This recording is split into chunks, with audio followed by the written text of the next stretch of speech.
నమస్కారం. ఈ విశ్లేషణకు స్వాగతం.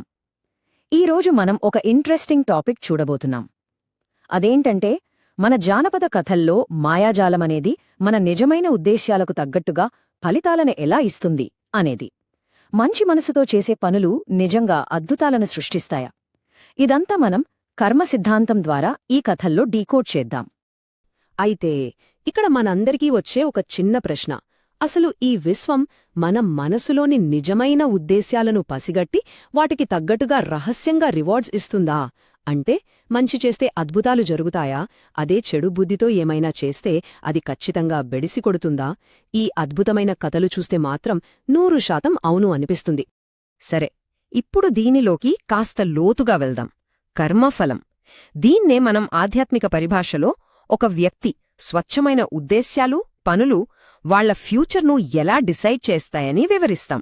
ఇది వినడానికి కాస్త ఫిలాసఫీలా అనిపించినా ఈ కాన్సెప్ట్ను చాలా ప్రాక్టికల్గా మనకు ఇట్టే అర్థమయ్యేలా చెప్పే 2 అద్భుతమైన తెలుగు జానపద కథలు ఇప్పుడు మనం చూడబోతున్నాం.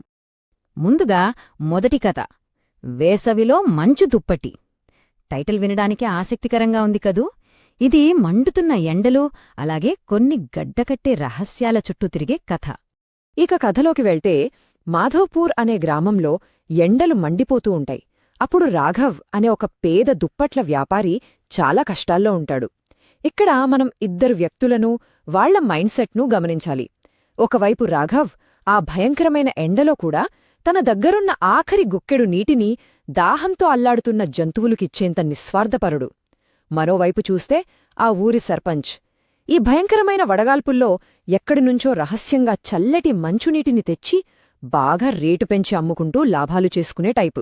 రాఘవ్ మంచి మనసు మనకు క్లియర్గా కనిపిస్తోంది, కాని సర్పంచ్ రాత్రికి రాత్రే సంపాదిస్తున్న ఆ డబ్బు వెనుక ఏదో పెద్ద సీక్రెట్ ఉన్నట్టే ఉంది కదా. ఆ సర్పంచ్ సీక్రెటేంటో కనిపెట్టాలని రాఘవ్కి అనిపిస్తుంది. ఒకరోజు ఉదయాన్నే సర్పంచ్కు తెలియకుండా అడవిలోకి వెంబడిస్తాడు.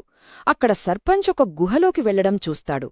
ఇంతకీ ఆ గట్టకట్టే గుహలోపల ఆ దురాశాపరుడైన సర్పంచ్ దాచిన ఆ చీకటి రహస్యమేమిటి? అక్కడనుంచి ఆ వింతైన మేక అరుపులు ఎందుకొస్తున్నాయి? భలే సస్పెన్స్గా ఉంది కదూ. ఇప్పుడు అసలు విషయమేంటంటే, ఆ సర్పంచ్కు ఆ మంచునీళ్లు ఎలా వస్తున్నాయో తెలుసా?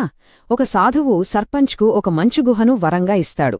కాని అందులో ఒక పెద్ద కండీషన్ ఉంటుంది. ఆ గుహలో ఒక మాయా మేక ఉంటుంది. అది ఆ భయంకరమైన చలిలోనే ఉండాలి. ఒకవేళ అది బయటికి వస్తే మంచు అంత మట్టిగా మారిపోతుంది. ఇక్కడ సర్పంచ్ ఆ మేక పడుతున్న నరకాన్ని అస్సలు పట్టించుకోడు. తన లాభం కోసం దాన్ని ఆ గడ్డకట్టే చలిలోనే బంధిస్తాడు. చూశారా, అతని సంపద వెనుక ఎంత